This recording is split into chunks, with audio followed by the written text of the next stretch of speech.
Twinkle, twinkle, little star.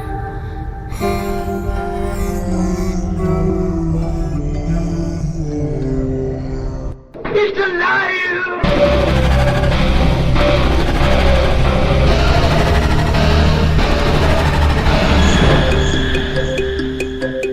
Welcome to where the weird ones are. Every time I speak, I want the truth to come out.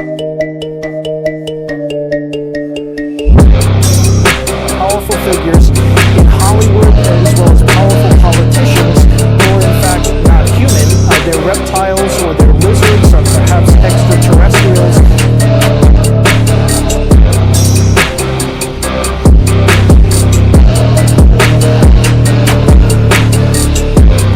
I don't think it is a human. I think it's a Sasquatch.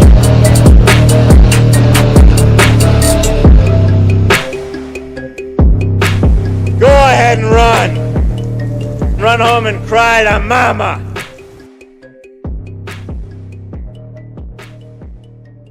Let's get weird. What's up, you fucking weirdos? Welcome to another episode of Where the Weird Ones Are. My name is Kevin, but you probably already knew that, and if you didn't, now you do. Today's episode is 104 with Gina Black. Oh my goodness, this really is episode 100, to be honest with you, because the first three episodes, they were just two friends, which I'm not saying that they're not irrelevant. They were fantastic, and they helped me, along with learning and stuff. But Gina was the first person I ever reached out to doing this podcast to come on and talk about her investigations and her experiences and whatnot, and she was gracious enough to accommodate me, which she also said that I was her first podcast that she was ever on, which blew my mind because she spoke so well. I mean, this is probably just a testament to how she just is personally. But yeah, I adore this woman. She's phenomenal. She's one of the nicest people I've ever met, and really everybody has been so kind. In this. But she just started a new team, a new paranormal investigation team, with a bunch of other ladies and Tim, who you guys know, who's been on, and it's called Paranormal All Stars, I believe. Gina, I apologize if I got that incorrect. I'm pretty sure that's what she said. Because when I listened back to it, I'm pretty sure that's what she said. And I follow it on TikTok, so you'd think I fucking know. But yeah, she has some amazing news stories that she didn't tell. I mean, it's been, holy crap, it's been almost 2 years. Almost 2 years. I think when I had her on, I think it was summer. So this summer would be 2 years since she's been on the show. That is crazy.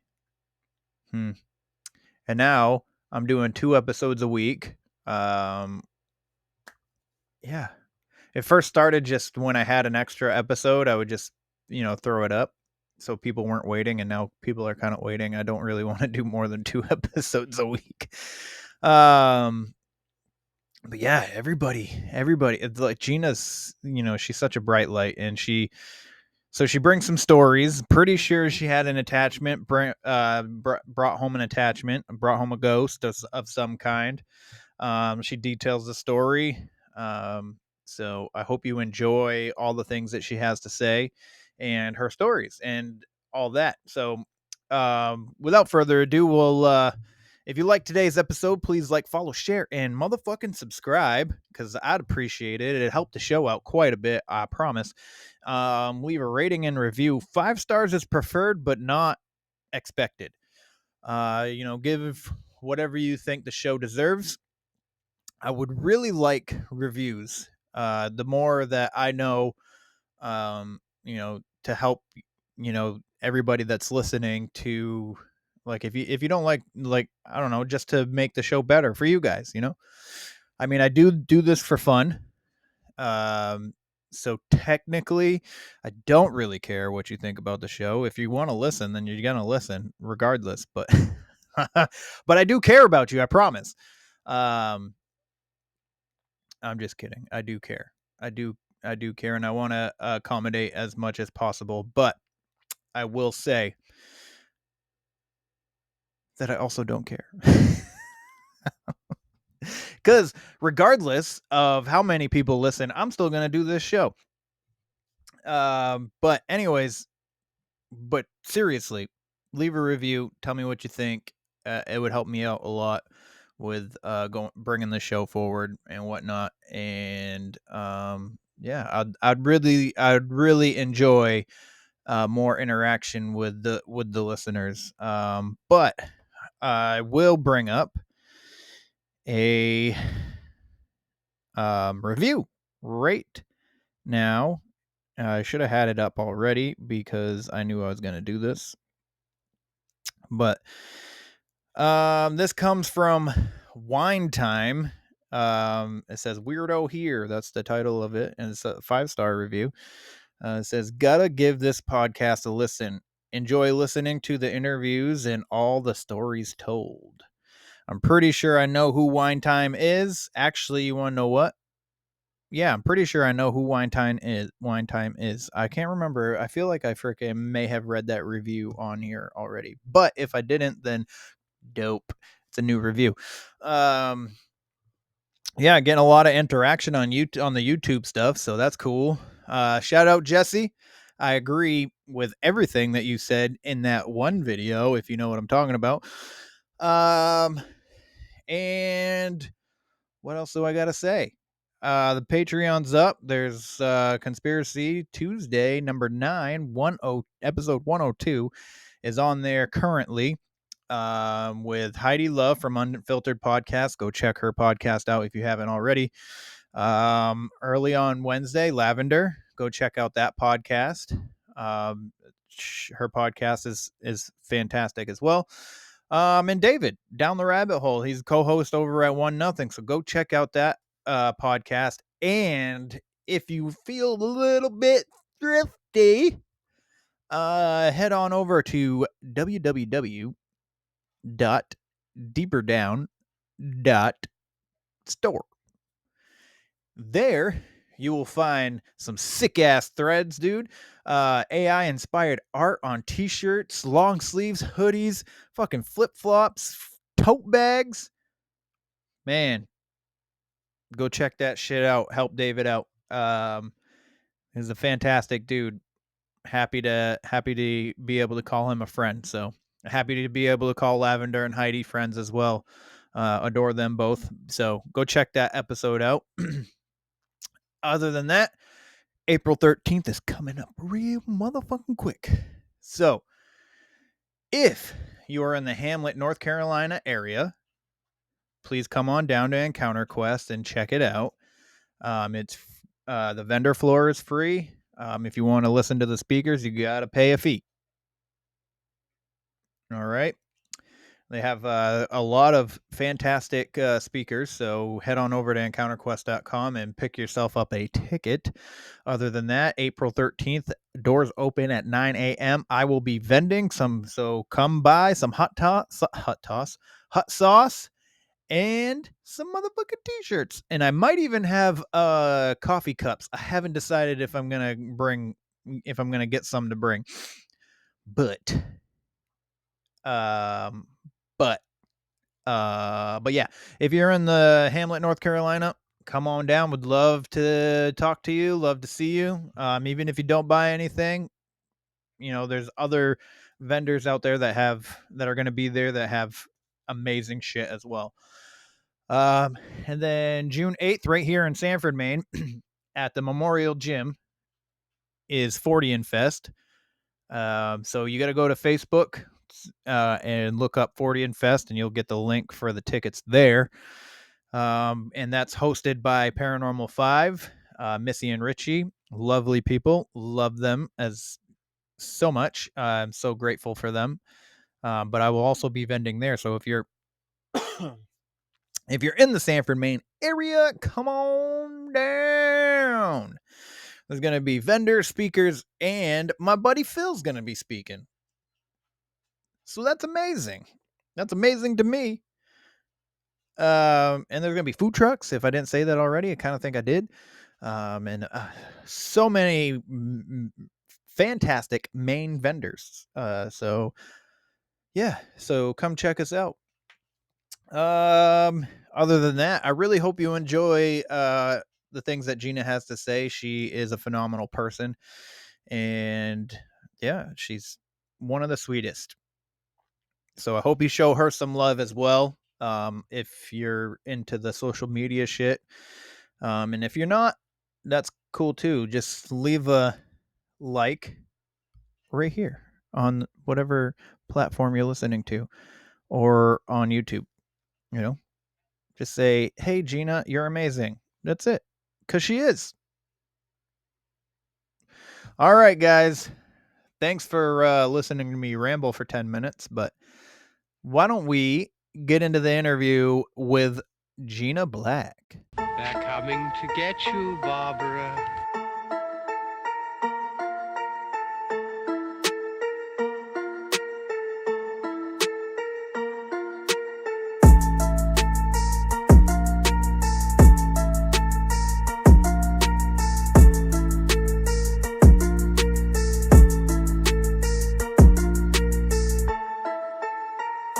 Let's get weird. Let's get weird. Let's get weird. Let's get weird. Weird. Get weird.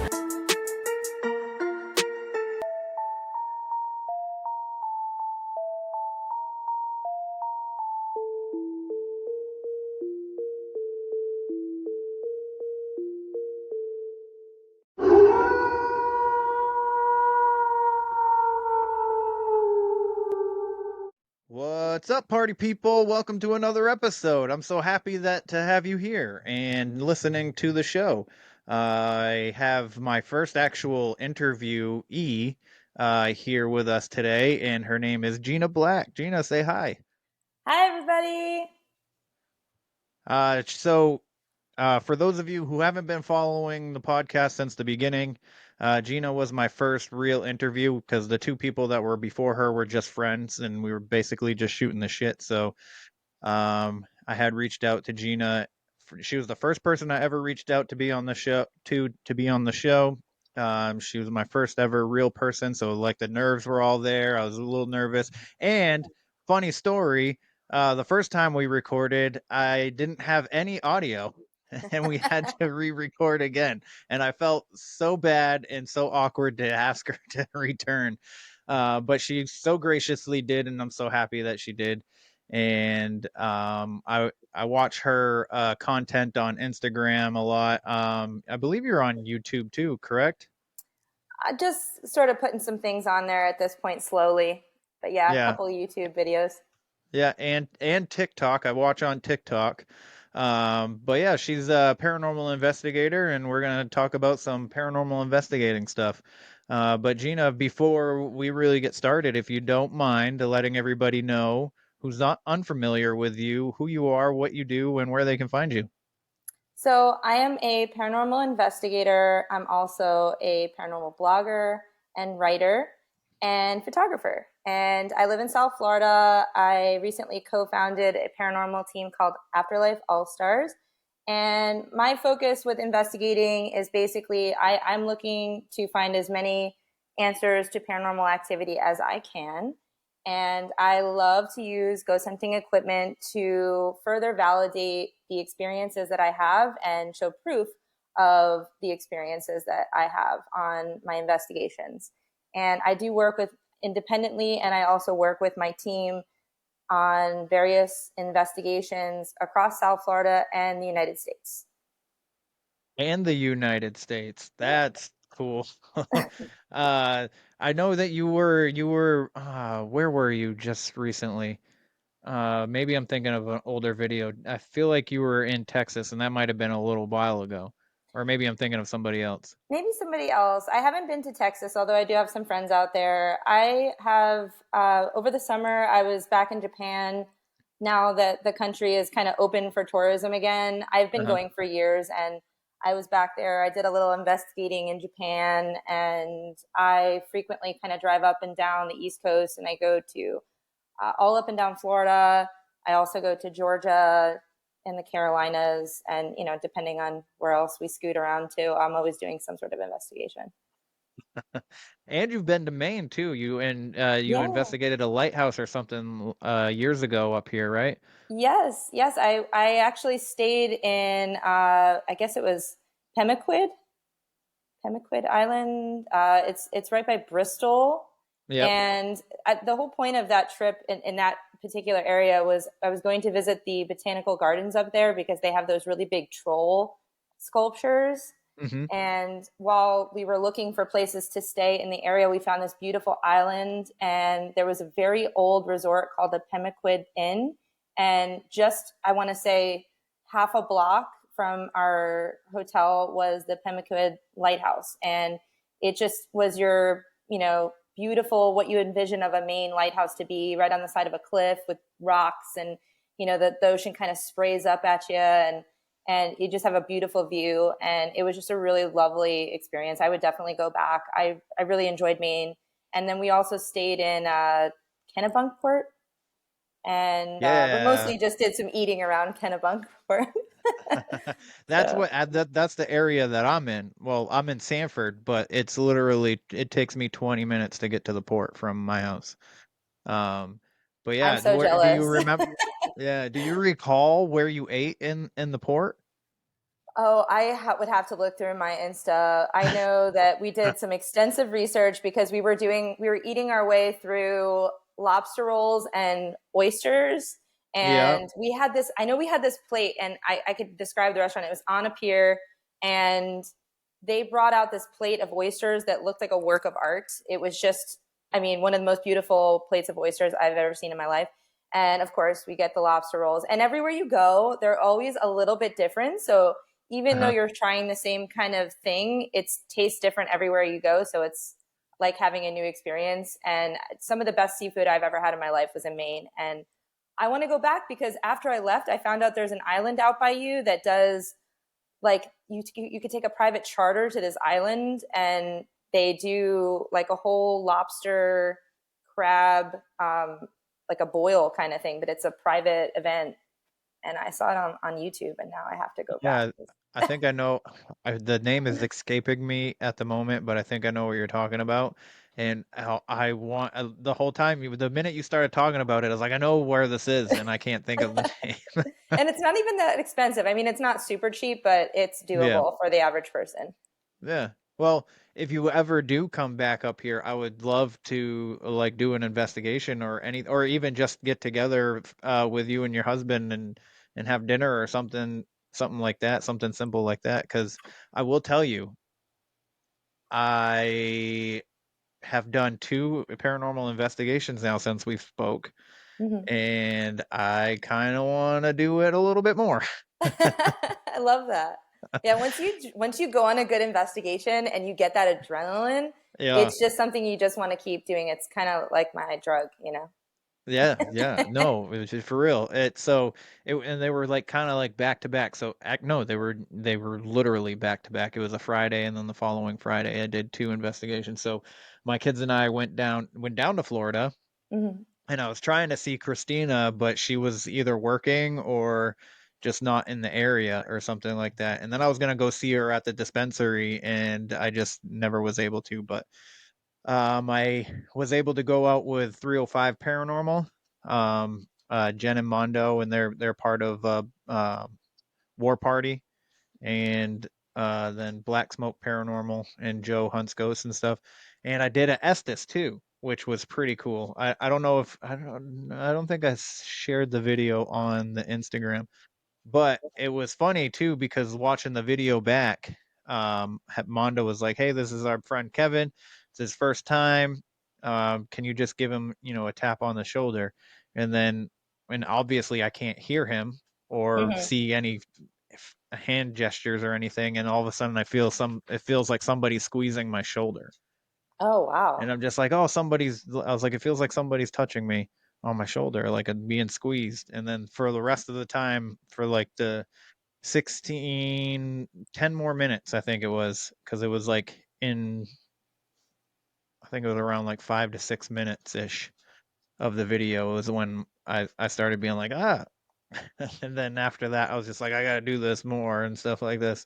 And then I went to out to the Huckamuck Swamp in Massachusetts, the Bridgewater Triangle, with exploring with Phil, and that was fun. That was super interesting. When the spirit box number one says my name, Whoa. the tribe that I'm a part of or that I'm descendant of, Hmm. and the word podcast within like within like 5 or 10 minutes, I was just like, whoa, that is super interesting. Number one, because it's a Maine tribe, and to be being said over like Massachusetts radio is kind of weird.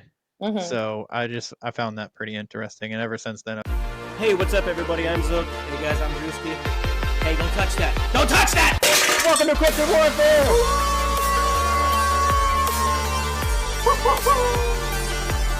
And if you have a story or encounter, shoot us an email or a detailed voice message to cryptidwarfare@gmail.com. That's CRYPTIDWARFARE@gmail.com. and I bought this sweet ass camera. I'll show you.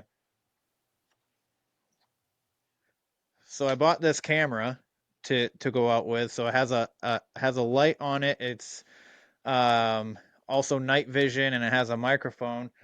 And I was like, well, how about you sit in one spot of the Huckamuck and I sit in another spot, and then I can give you all of my footage, and then you can make the video from that and see what we get. Because I also bought a spirit box because I was too excited. I was so excited about investigating again. So, Absolutely. You know, you should but yeah, also bring with you is one of those twist top flashlights, because we've been getting, it's just like a $20 Amazon thing. yep, And I can't tell you the amount of times this thing goes on and off to yes or no questions.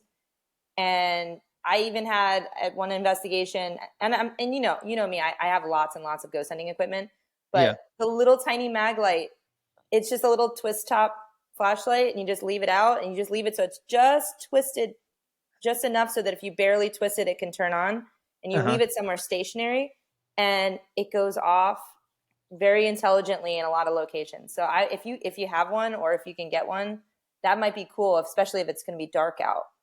yes, yeah. Yeah, that sounds like a really good idea. So we're gonna start with the sun still up because the last time he was out there, it was like overrun with water. It was like flooded Oh, in a lot of the spots. So, but I got muck boots, and I mean, I'm from Maine, like I'm used to this kind of stuff. So I told him, I yeah. was like, I can walk out there, no problem. I don't care. I'm not gonna get wet. I was like, you can stay wherever, but yeah, I'm looking forward to it. We did the one that I did with him the first time is up on his YouTube, and that one is pretty interesting. There's a lot of EVPs and stuff, but enough about me. Let's talk about you. So, what was the latest investigation that you've been on recently? Latest and So recent. I think the most recent was a couple weeks ago, and this is probably one of the most wildest situations I've ever encountered. So this is the property that my team investigates very frequently. I've been investigating there for a couple years now, and it is basically, it's a museum property, and the main building is an old inn, like a hotel, and there is a replica schoolhouse, and there's a pioneer home. And it's very light for the most part. The energy is pretty chill. There are, child spirits, there's some females, there's an old man that's a little crotchety at times, but I mean, overall, the vibe is very good. Mhm. And we not only do investigations, for ourselves, but we also host events at this space as a fundraiser for the museum.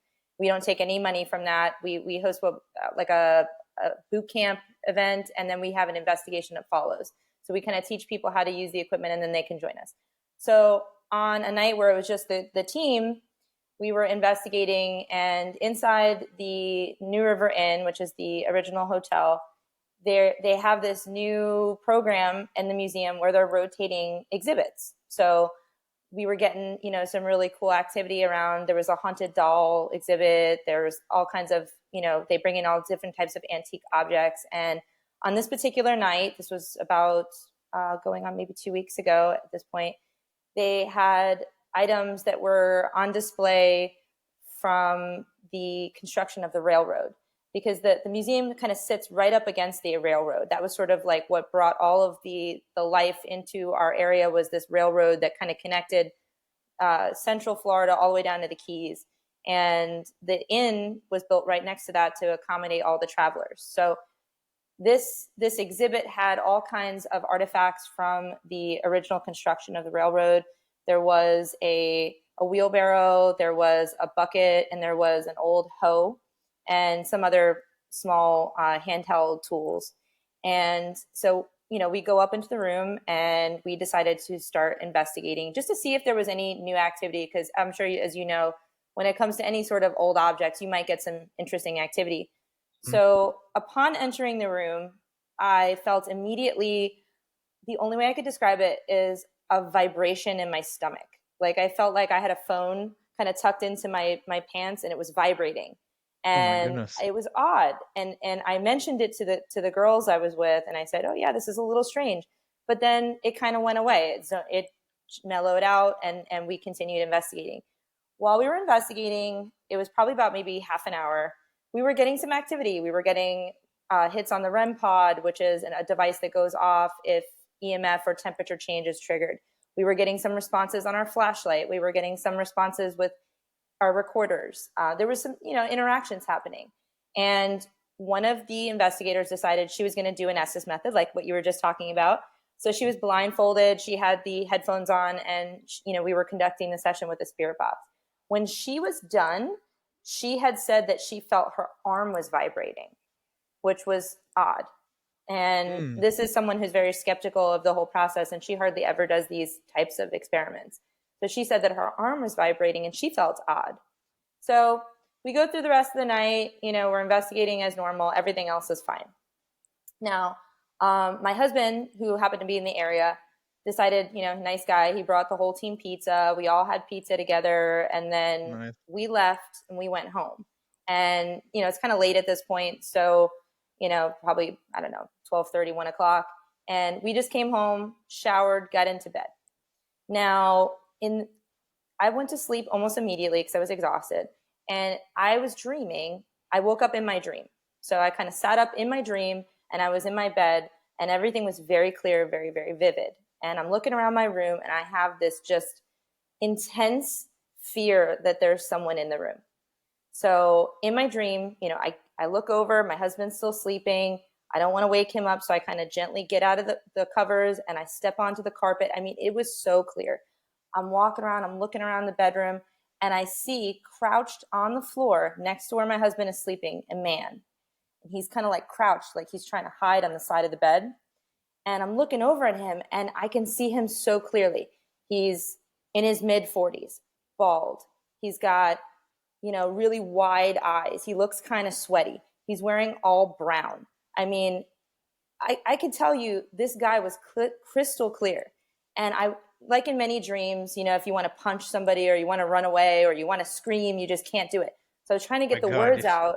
You know the feeling. Yeah.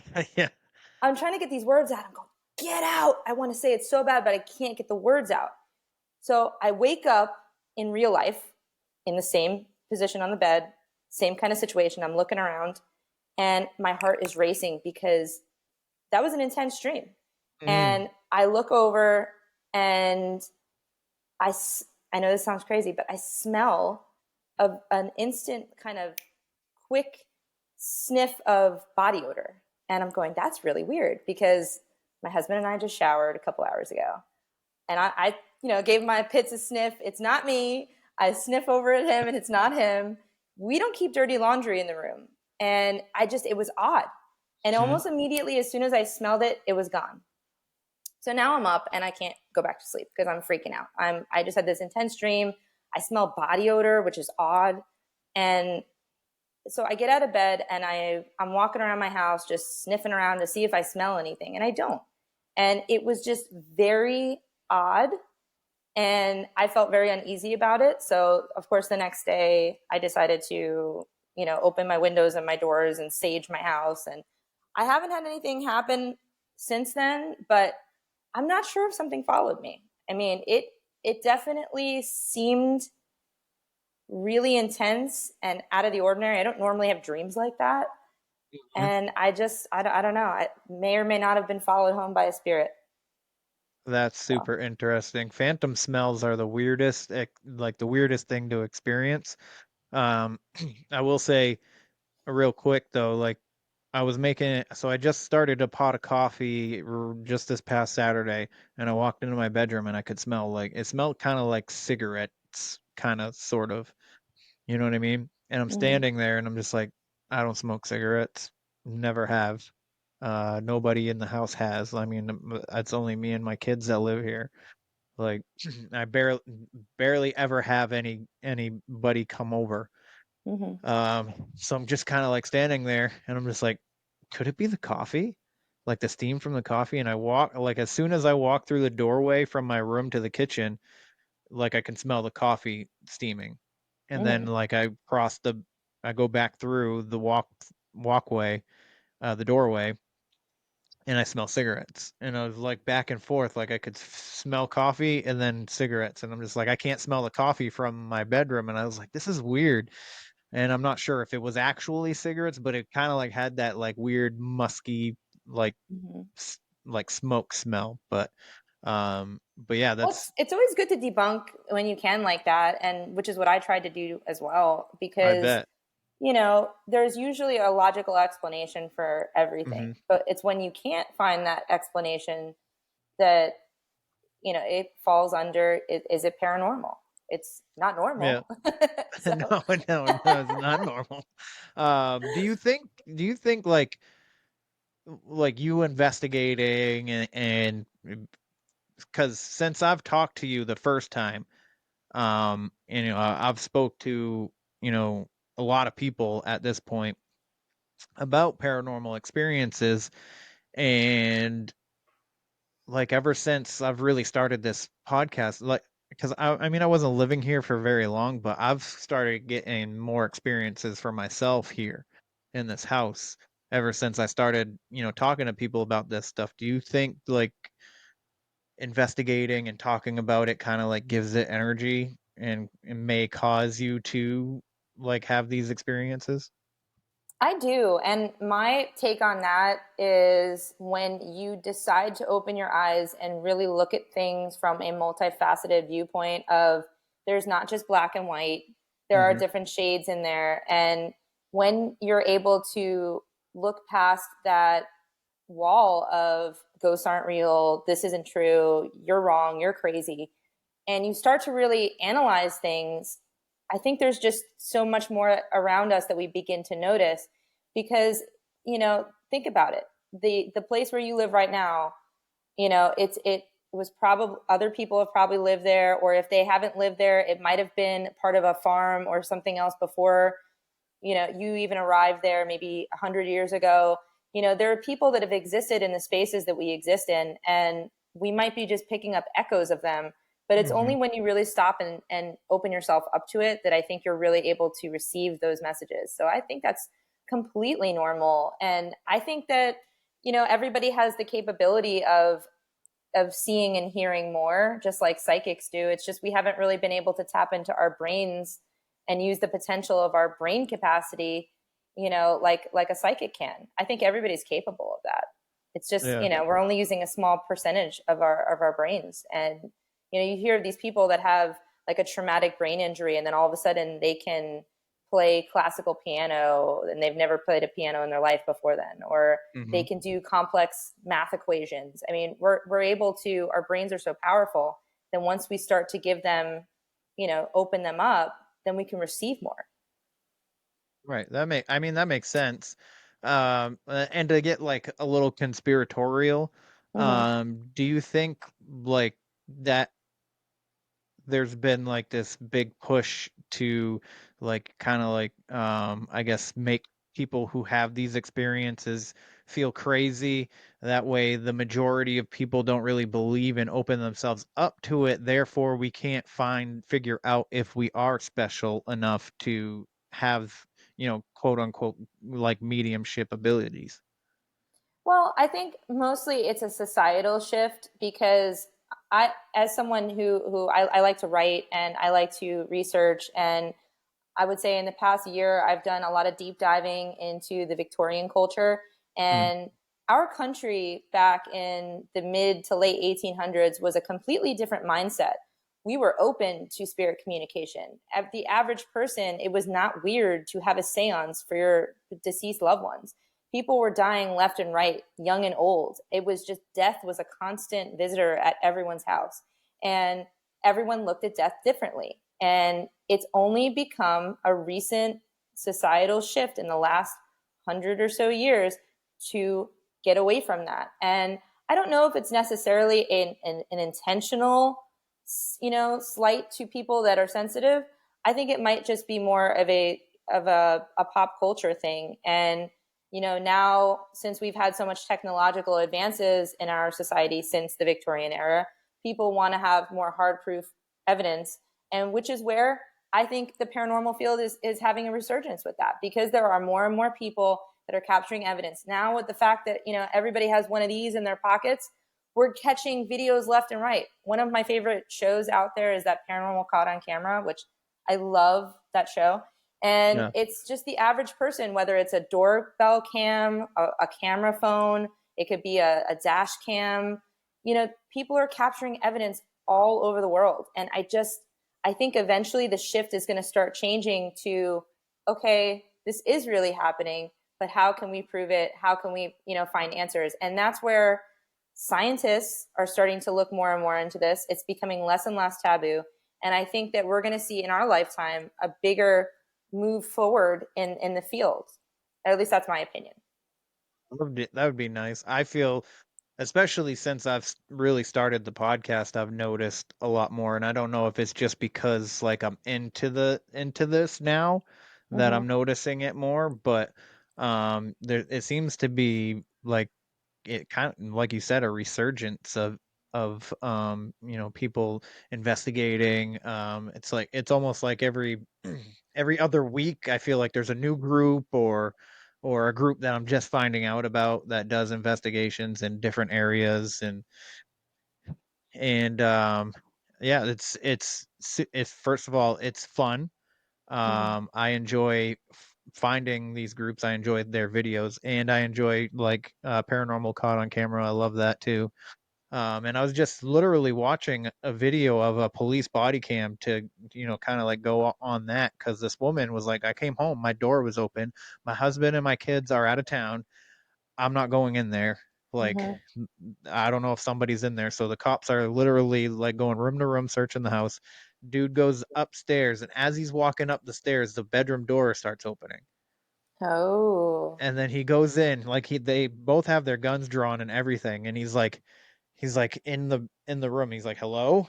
And then he starts, searching around. He looks in the closet, and then as he's coming out of that room, the room across to the across from that room, the door starts shutting, and he's like Oh. rushes in there really quick, and he's like looking around, and I'm like, I like that a police body cam, like I feel like um is Credible. less, yeah, more credible, less likely to be faked to me. So that is super something. But I do like the videos of, I think it's fun because there's a lot of, there's a lot of people that kind of like murk the waters too, you know what I mean? Mm-hmm. Trying to get clout or views or try to go viral and stuff like that. So they'll, like, something will happen in like they'll be outside of the room, the door will shut, and they'll go into the room. Instead of turning to behind the door, they get themselves all the way into the room, look Mm-hmm. around the room first, and then look behind the door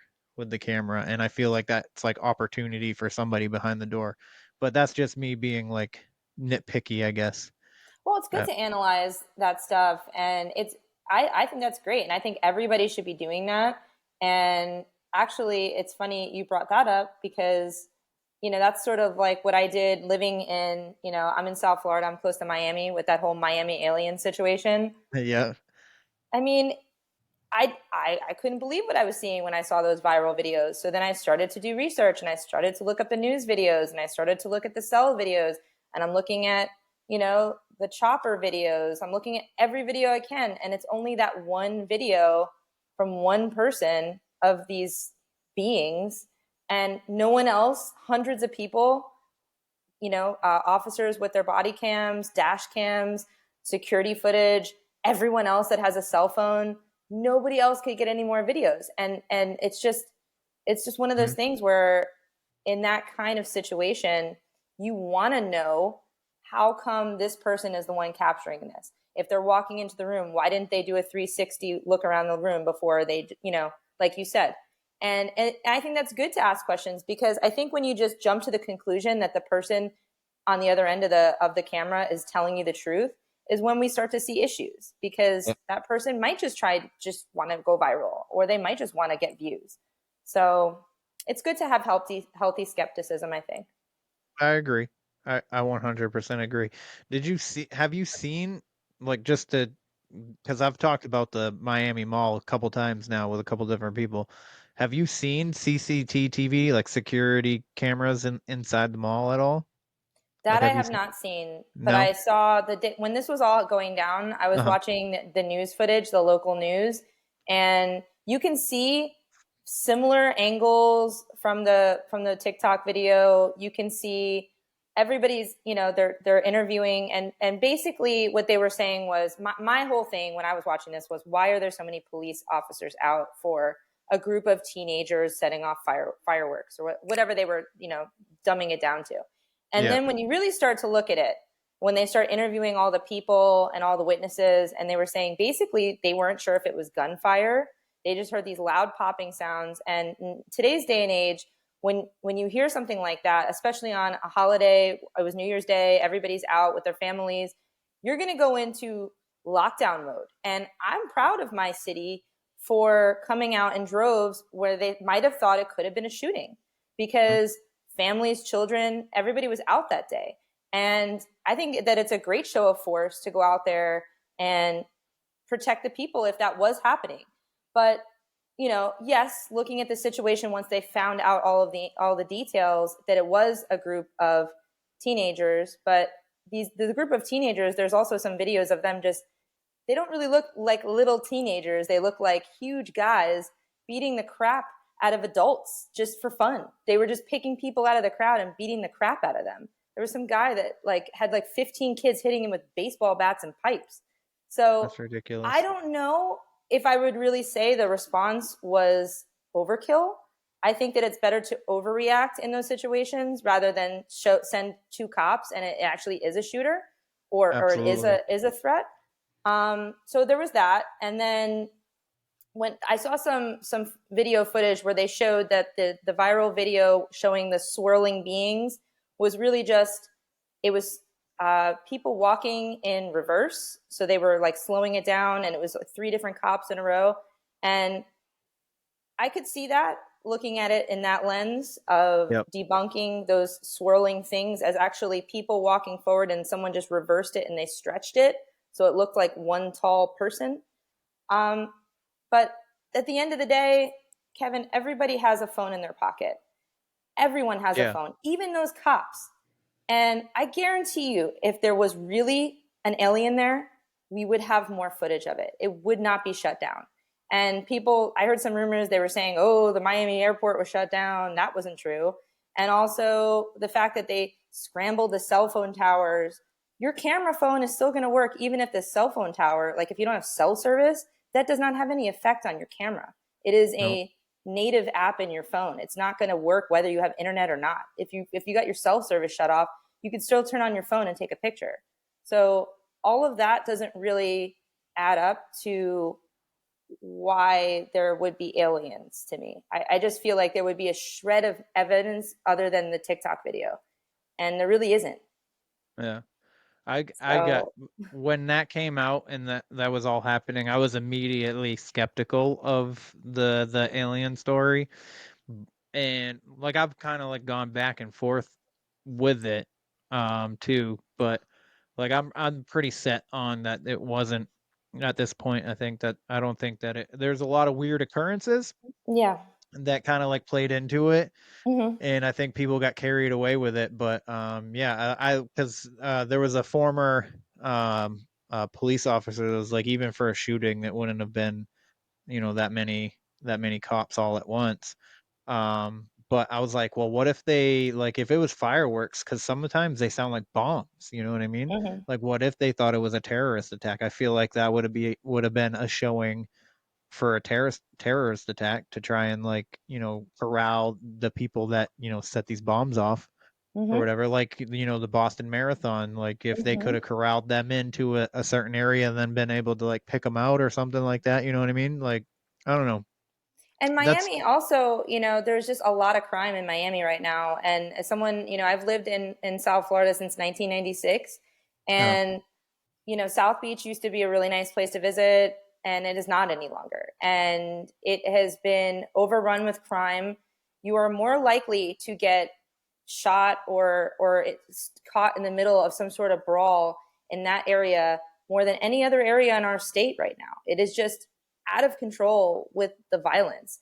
And I think that when you have a violent situation like that pop up on New Year's Day in a uh, in a place that's heavily populated, oh I yeah, just I have to feel like any cop that heard that over the radio is going to show up, and they're going to come out, and they're going to be there. And it's also Midtown. It's the middle of Miami, of the city of Miami. So you're probably getting people coming from all over because, oh, it's Midtown. We all, it's central.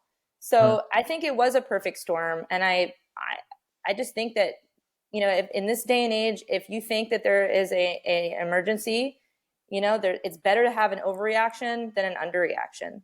right, exactly, exactly. I will say, um, I didn't know. First of all, I didn't know there was a lot of crime or whatever in South Beach, because that's where I stayed for the week.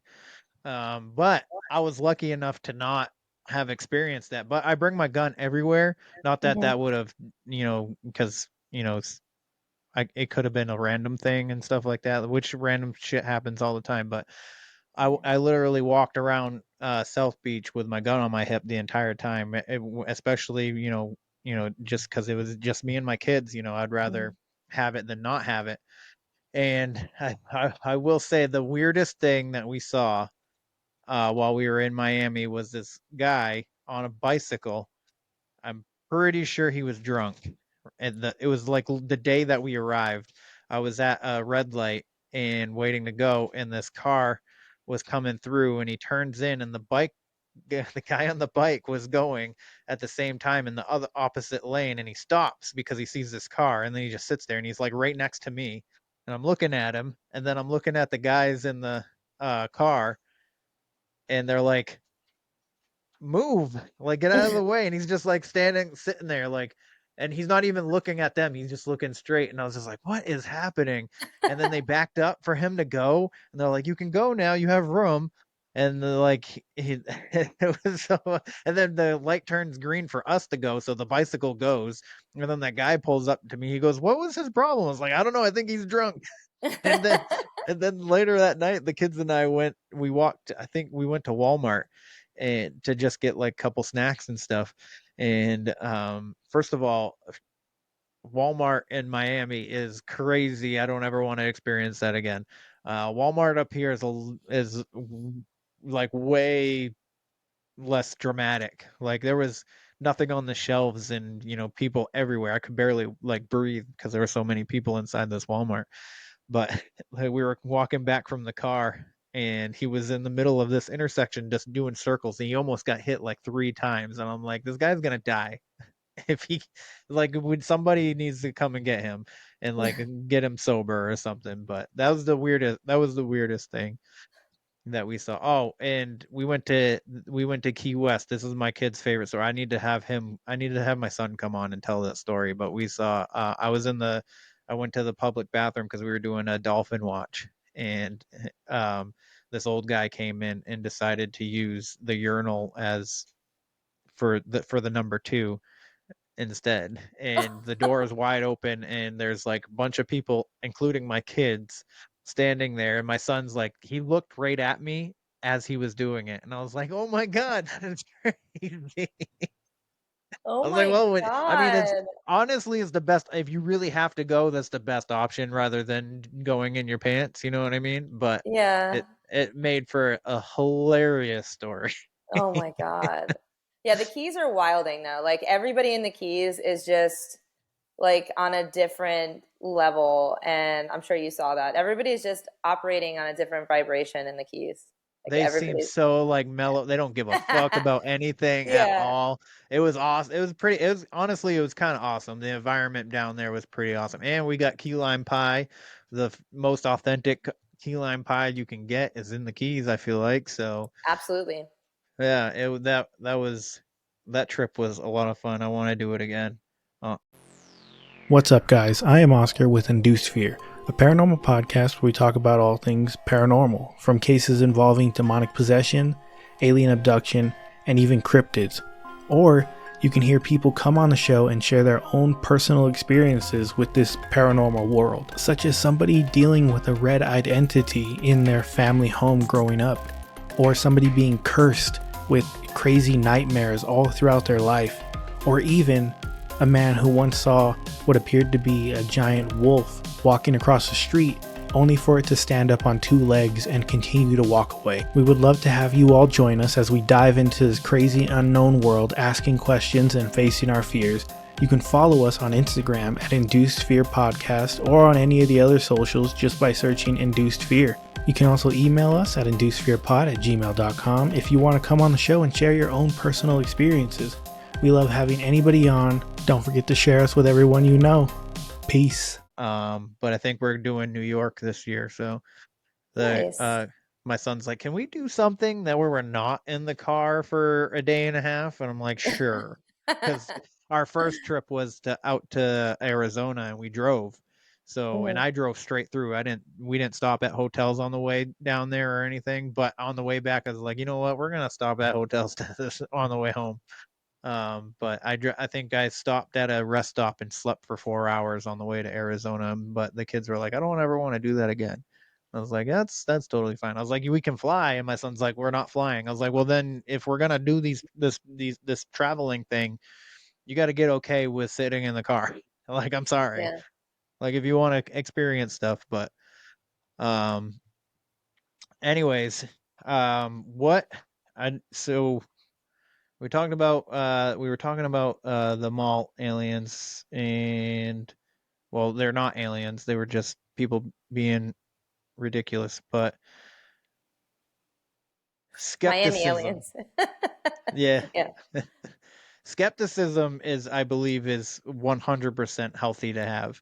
um but like, I feel like some people just like blatantly are like, no, it's not real, like it's Yeah. just what everything isn't real. um Which, I mean, I'm not faulting anybody, like, they're allowed to feel that way, you know what I mean? But I feel like, if guarantee you, if they were to open themselves up a little bit, they would experience something or of some kind, one way or the other. Absolutely. Um so my first investigation really like got me like sucked in, and I want to do it even more. I almost kind of want to start my own group and go out on my own or something, but I'm probably not going to do that. I'll probably go out by myself before I do anything. Um, but what do you? I don't know if I asked you this on the first time that you were on, but what was that like? Oh, I do remember. I would love to for you to tell the story though. What was the first thing that really got you? The first time that got you into doing the investigations? Because I remember asking you in the interview. Now that I say it in my head, but I would love for the people who haven't checked that episode out yet to hear it. Are you referring to the door lock? Yeah, the warmth or whatever, the fire or something like that. Oh, yes, yes, yes, yes, yes. Okay. So that was actually in Key West. Oh, nice. So yeah, it was in Key West, and I drove down for the day with some of my friends. And at the time, this was before camera phones, so we just, we were just out living life, and we had one of those little disposable cameras, and the kind that you like had to wind up, the little plastic ones, and they make the clicking sound. Yeah. So we had one of those, and we spent the day at the beach just having a good time. And one of the girls suggested that we take a ghost tour.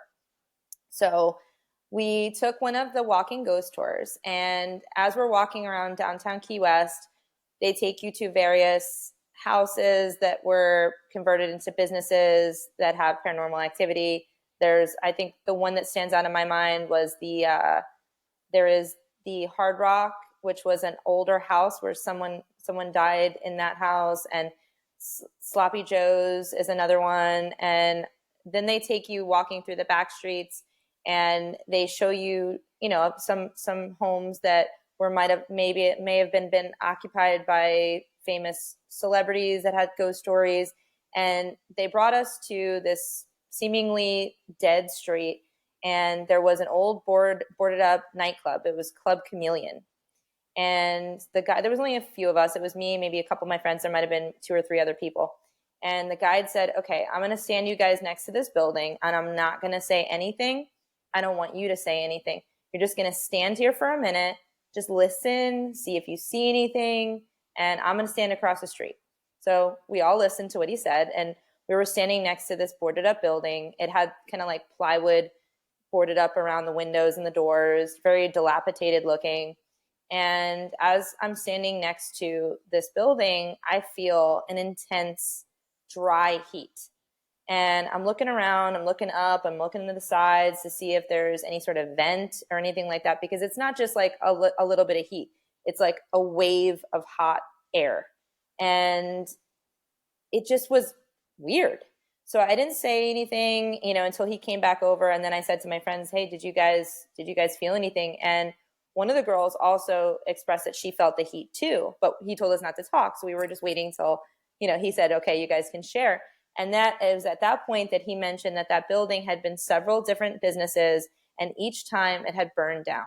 And the last time it was in operation was in the late 90s, and it was Club Chameleon, and it had burned down, and there were some casualties. And at that point, and this was the early 2000s, it was still unoccupied. So I'm not sure if it's anything else now, but from what he said, it was maybe a school, then it burned down, then it was something else, and it burned down. And then, so every time this building kept burning down. And throughout all of the different tragedies, there was death. And he believed that some of that was kind of attached to the building. So it was an interesting thing, and I was very shocked by that. And I really did try to debunk it. I'm looking all around to see, there must be a pipe, where you're piping in heat or something. And I couldn't find anything. It just was a building that was all boarded up. So that happened. And then shortly afterwards, he brought us to the old Key West Cemetery, it's attached to the church. And some of the children that were involved in the first fire were buried there. And he just said, hey, if anybody's got a camera, just take a bunch of pictures, because oftentimes you will see apparitions in the pictures. So, I had maybe 10 pictures left on my little, plastic camera. So I took all the pictures, and I actually didn't develop them right away. I was in college, I was busy, I was running, I had 2 jobs and, going to school. But by the time I did develop them, I was pretty shocked, because in those pictures in the graveyard, I did have several glowing orbs that some of them had eyes and noses, some of them had eyes and mouths. It was like 2 out of the 3 of the main features you would see in these balls of light. And they were all around the graves.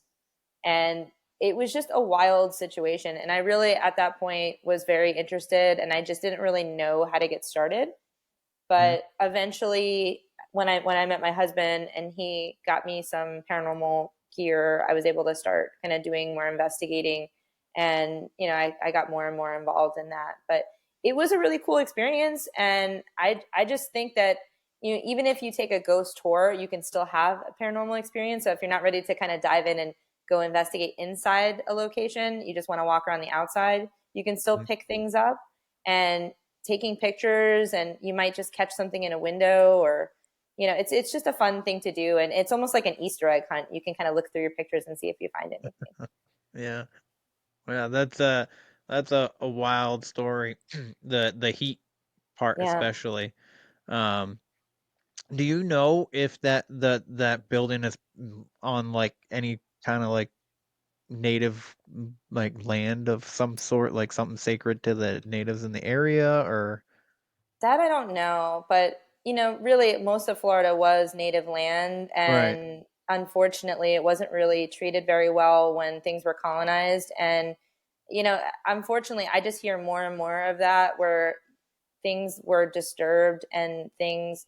There was actually recently somewhere in Central Florida, there was in the last couple of years, they found this whole tribe of people that when they were building condominiums, and they were excavating this area that was like a wooded area, and they found these people. And it's an incredible thing because so in Florida the water table is really high, which is why we don't really dig basements in houses. It's Right. not typical to go too low. And so what they were doing is they were gutting out some of the land because they were going to build a solid foundation. And as they were removing this land, underneath the trees, they found these people that were preserved, I guess because of the clay deposits or whatever in the area. And these people, this tribe is incredibly well preserved. And it landed up, obviously they're not building a condominium there anymore. It is now an archaeological site, and they're studying, to see a little bit more about what, who these people were and what they were all about. But unfortunately, back in the day when Florida was going through this big boom of people moving and businesses moving, Yeah. a lot of that wasn't really respected. So I think there's you start to see more and more of that kind of spiritual unrest. And I think it does create an extra element to your haunting. And I know, so St. Augustine is the oldest city in the United States that was established. It was established by the Spanish in the 1500s, and even before the colonists really were arriving, the Spanish were there. And the oldest cemetery is the Tom oh not Tamamato, something along those lines. And I can't believe my brain is doing this. I go to so many cemeteries.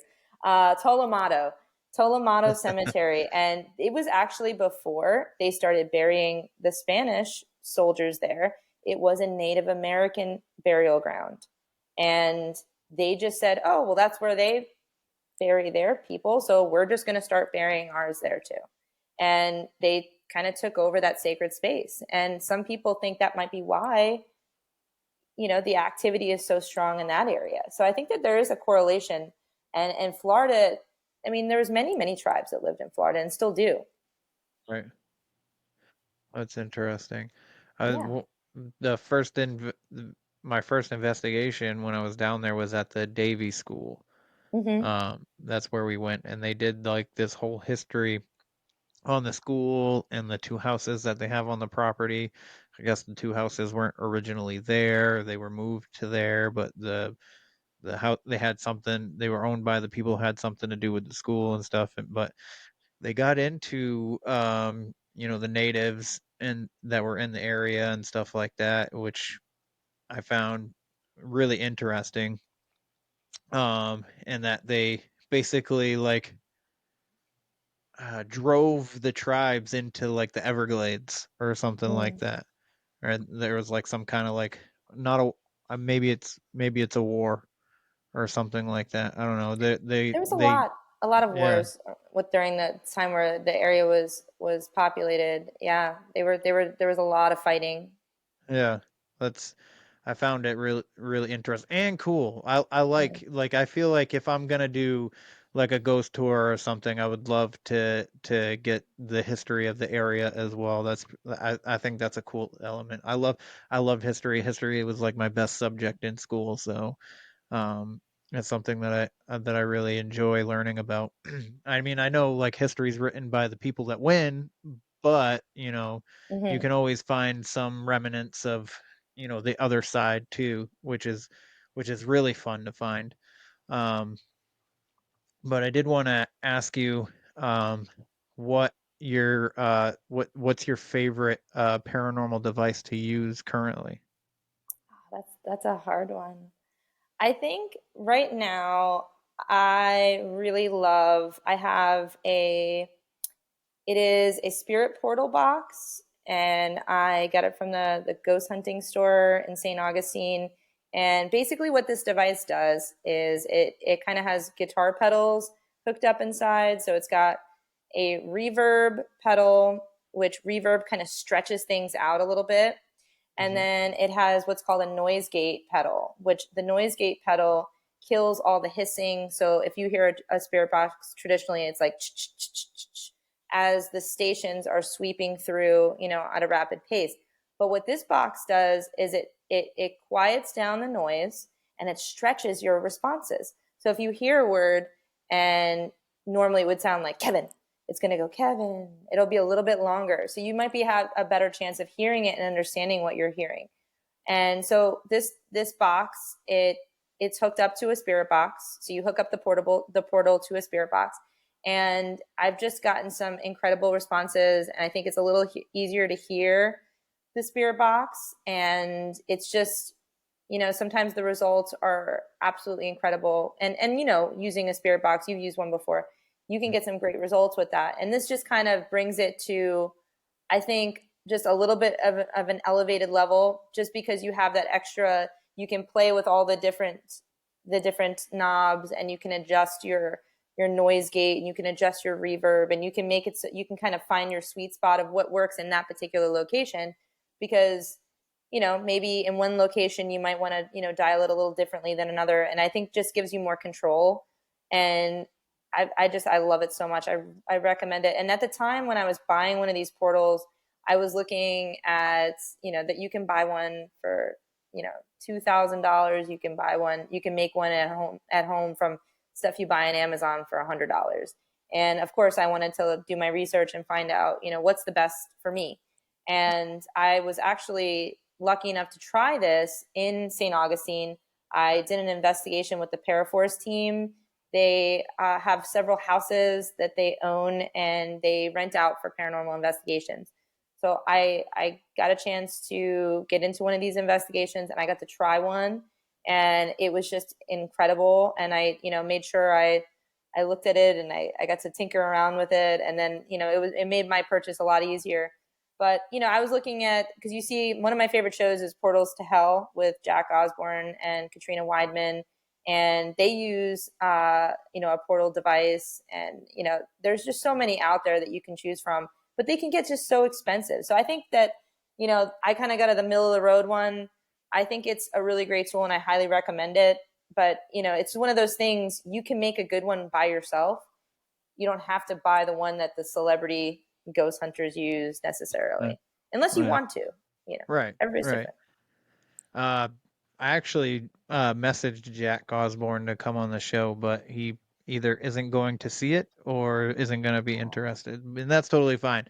But because I remember how nervous I was to ask you back, almost, holy cow, 2 years ago now. Yeah, it's about 2 years ago. Um, and yeah, and now like I just like it doesn't even bother me anymore. I'm like, hey, you want to be on the show? Hey, you want to be on the show? Hey, you want to be on the show? But it's been a lot of fun, and but yeah, and watching, like I said, watching your videos and stuff. But I will say I might have to try that portal thing. I definitely, that sounds wicked interesting. It's really Um, cool. And really, like if even if you wanted to build one yourself, the one thing I will say, if anybody's out there wants to build one themselves, and this is just from someone, before I got into the career I'm in now, I worked for a music store for about 10 years, and I specifically worked with guitars. And I sold guitars, guitar gear, and I can tell you that I think somebody along the line made one of these portal boxes with a honeytone amp. I don't know why. Maybe they just thought it looked cool. Maybe that's all they had around. But then everybody starts building them online, and they say, oh, well, that person built it with a honeytone amp, so I got to build mine with a honeytone amp. And honeytone is garbage. you like you can get a much better amp for around the same price or a little bit more. I just Yeah. think that they sound like tin cans. They're just trash. And I think, don't get that, but anything else. In the dark forest lies a secret, told in broken stories by those who bore witness, a monster, a murder, a long forgotten homestead. I'm on the search for the ghosts who haunt these places, and I want you to come along. Welcome to Tales, Trails, and Taverns. Here I take an active approach to finding places that people might warn you not to go to. Haunted trails, abandoned towns, old taverns where you might catch a glimpse of a long-deceased patron. Look, you're probably not going to find me trekking through Arizona looking to have a run-in with a skinwalker, and you certainly won't catch me playing with a Ouija board, but I have spent at least the last 10 years seeking out creepy, haunted, and abandoned places to explore. So lace up your boots, grab a working flashlight, and join me as I tell the tales, hike the trails, and grab a cold pint at the local tavern. You can find the podcast on Apple, iHeartRadio, and Spotify. You can find show updates on Instagram, TikTok, Threads, Facebook, and YouTube. And also check out the blog at talestrailsandtaverns.com. And now, I hope you enjoy the rest of the show.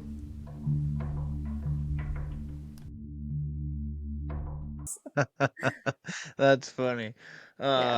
Yeah, no, because I wouldn't know. Honestly, I wouldn't have known that's a trash thing to be using, because I know nothing about guitars or anything like that, and I barely even know how to operate the things to run this podcast, to be honest I love with your you. glowing microphone, by the way. That's really cool. Thanks. I got it so there's a gaming section at Walmart, and I found it, and there's literally the same one is sitting right next to it for like $30 more, except you can change it from to a different color. So this one Oh, I can only have red, but the other one either you can get multicolor or just change the color completely. And I was like, I'm good with red. Red's my favorite color, so yeah. I'll take the cheaper one. Um, but so far this one's been good since I got a newer computer.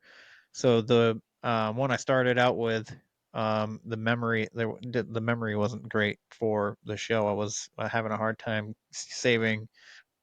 saving the episodes in there, and I ended up getting a hard drive, and then I don't know, I just was like, you know what, I'm just gonna get a new one. And then I switched, and then my Yeti wouldn't work with this computer, and then I went and got this one. And microphones aren't cheap. I'll say I that for know. sure. Yeah. um but so you started a new paranormal group called Afterlife All Stars. What was that process like? So you're a co-founder, so you and Mhm. somebody else, whoever, decided to start this. So who, like, what, just what was the thought process on starting the group? Like, what made you guys decide to start this group? So I co-founded it with Tim Arnwine, and we wanted to just do a project where we were ghost hunting for fun. So Hmm. it started out the two of us, and we had some friends that were also interested in investigating, and really it was just us getting together, going out to various locations, and just investigating for fun. And we decided, we were getting, calls from locations to do events, and it was kind of time for us to kind of become a little bit more organized with it. So we decided, Tim and I, to make it official, and we created our team. So Tim and I are the co-founders. We are basically, overseeing organization of the events, the social media, the management, the email, all that stuff. So all that goes behind the scenes, Tim and I will organize and discuss and kind of, get kickstarted for the group. And then we have two lead investigators, which is Heidi and Alexis, and they help us with organization, planning, guidance for everyone to kind of get set up and started. They take leadership roles in the investigations, whether it just be the group or with guests. And then we have investigators Sasha, Selva, and Rachel. So, and they're new to the paranormal, and they're helping us kind of with fresh eyes kind of get started and come up with new experiments. And it's just, it's a really good vibe. It's a really good group. Good. And, we're just kind of seeing how things go. And I would say we're official since January, but we've been probably investigating together going on since July or August of 2023. Okay. And so you guys you're all already friends, right? Is that what you said? Yeah. Okay. And so you didn't have to like vet anybody to be on the team or anything like that, like do this like process of like, well, let's see if they match our vibe kind of thing. Well, I would say, Selva and Sasha, they were, we kind of became familiar with them recently because they were, joining up on various events, and they were really stoked on investigating and really wanted to get involved. And then we started just hanging out more, and we became friends. And then, when we decided to form the team, we invited them to join us. And it's really great. I want to say, because I know you mentioned maybe starting a team, and I love investigating on my own. I love investigating, with friends. But what's nice about a team is that you have a group of people that can really potentially bring new, fresh ideas to investigations, new ideas in organization and how to put things together and the flow and, maybe the planning. And I just think that it's a cool thing in that sense, because you can kind of bounce ideas off one another. And if you are doing it purely for investigative research, it's just, you can sit down and have a brainstorming session. What kind of experiment should we try tonight? What can we do a little differently? What can we try again? What did we get good results with last time? And, really kind of take those, combine your forces. And it's just a lot of fun too when you have a bunch of people hanging out together and, For sure. doing what you love to do. Yeah, that's really cool. I'm happy for you. Thank you. That's pretty dope. And Afterlife All Stars, do you have a logo? Yes, we do. We actually just made that official. Nice. I Yeah. haven't seen it yet, but I'll have to. Is it on the Instagram yet? Yes, I just put it up yesterday. We had my friend Rick actually designed it for us. And the idea behind the Afterlife All Stars is, we wanted it to be like a collective of, paranormal investigators that are, on the team, and also maybe guests that can come and join us. We want to really kind of like promote para-unity, and, if somebody wants to, come hang out with us and investigate, you're a part of the team for the night, kind of thing.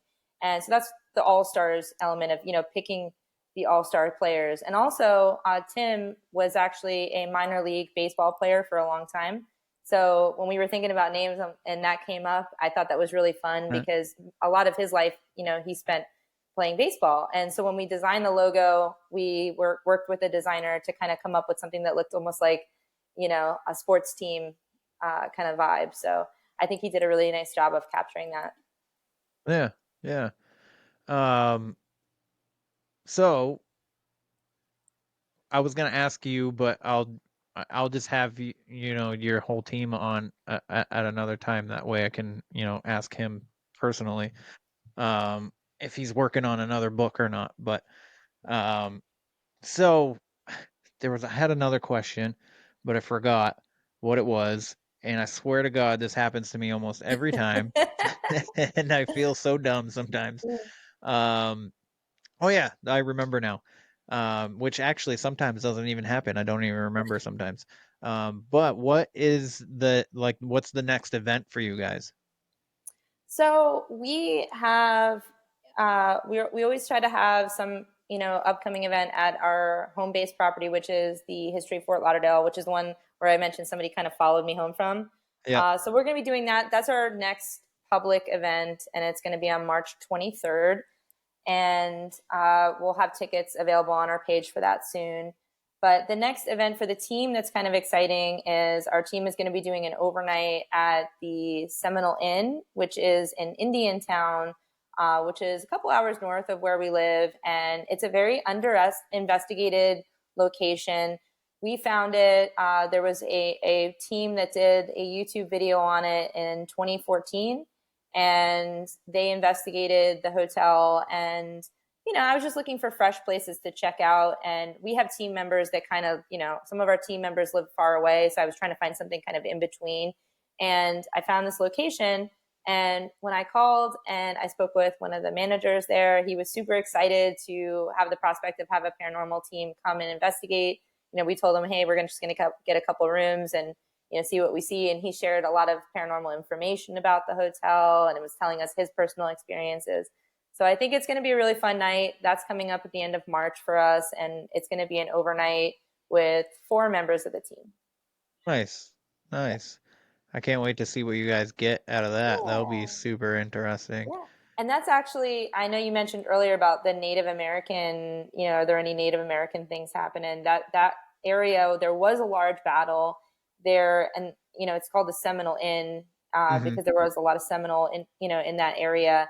And there is, very close by the hotel, there is a mass grave from one of those battles, and there's also a mass grave from a hurricane, and I think a lot of people perished. So we're going to see if we can do kind of like a dual investigate at the hotel, and then also investigate the mass grave and see if we get any sort of bites on our equipment. I can't wait. I can't wait to see what you guys get. That sounds super fun. But before I let you go, I want to, because you were my first, the first one that I've had on, I kind of wanted to share this with you and share this with the listeners that I will be doing my first ever speaking event in Massachusetts in September at Cryptid Fest, and that is on September 14th, I believe. So I'll be telling everybody a little bit about, some main cryptids, and talking about a little bit about my experiences and, mental health and stuff like that goes in with, experiencing this weird stuff. Because, a lot of times we experience and we try to tell somebody about it, and then they're like, you're crazy. And then we feel isolated from the world a little bit. So that's where I'm going with the speaking. So That's super I thought, exciting. yeah, I thought that was really cool. It's actually being organized by her name's Jess. Her logo's right here. She has a YouTube show called Cryptid Bits with General Tidbits. It's a really good show. She has a lot of people come on talking about cryptids and like the legends and folklores and stuff like that. So it's really cool, and I'm excited about it. So I figured I'd officially state it while you were on today. So That's awesome. Congratulations thank you on the show, and congratulations on your upcoming event. That is super cool, and I'm so glad to see you getting out there and doing what you love to do. And also, you're always collaborating, and just I think that's very inspiring, especially for our community. Being on the smaller side in the paranormal world is not super large, and I think that's cool that you're able to collaborate with other investigators and share everybody's stories. It's definitely a really awesome platform for everybody to come and talk, and without any judgment, because that is important to sharing this kind of thing, is knowing that people are not going to judge you when you say something that's a little taboo. Yeah, absolutely, and that's really the one of the main focuses that I try to perpetuate with the show. Is just I'm gonna believe you regardless. Like whatever you say isn't gonna be. I'm not gonna say is crazy or is false or anything. I want to talk to you about them, pick your brain about it, and have a conversation just like two regular people. So that's awesome. Thank you for that, because this was my first podcast I ever did, was your show, and I also thought it was going to be a scary situation, and it was very positive.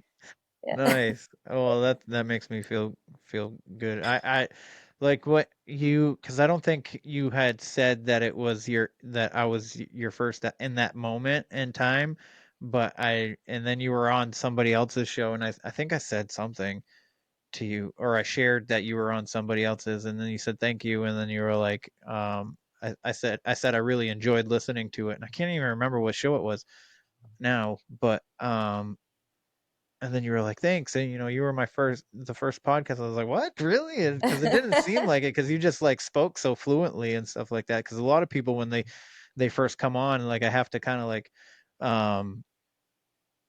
like, not coach them, but like, I'm just like trying, like, I'll talk as much as I possibly can to get them a little more comfortable. Like Arnie was a little like that. Like, he was a little reserved, and he was, he talks slow anyway, which is totally fine. That wasn't the issue. It was just, is he was definitely nervous, and afterwards he's like, I was super nervous. I was like, I could tell.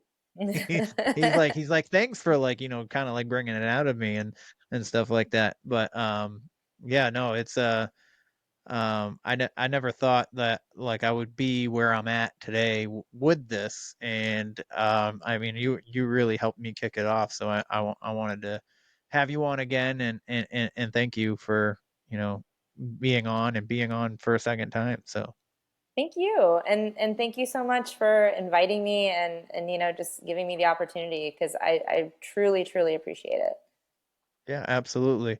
And send me links, logos, and all your stuff. I would appreciate it. But if you don't mind letting the good people know who you are and where they can find you. So my name is Gina Black, and you can find me on social media at She Haunts.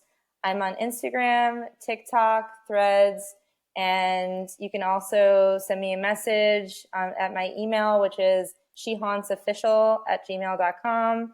And I have opportunities for guests to come investigate with me and my team, so you're always welcome to join. If you're in the South Florida area, you're welcome, and it's a lot of fun. So no need to be worried, because it's going to be great. And I'd love to hear from anybody who wants to talk about paranormal. So send me a message. Nice. All right, guys, that is the show. Please go check out Gina and her team on her socials. I would greatly appreciate it, and I'm sure she would too. But yeah, other than that, that's the show. Please like, follow, share, subscribe. Leave a rating and review. That is probably the best way to kick the show out into the algorithm and kind of give it a little bit of a boost. And I mean, it really takes 2 seconds. But if you don't want to, that's totally fine. I'm still happy that you're here listening. But with that, question everything and stay weird. Oh, I missed the button. This concludes our broadcast day. Click.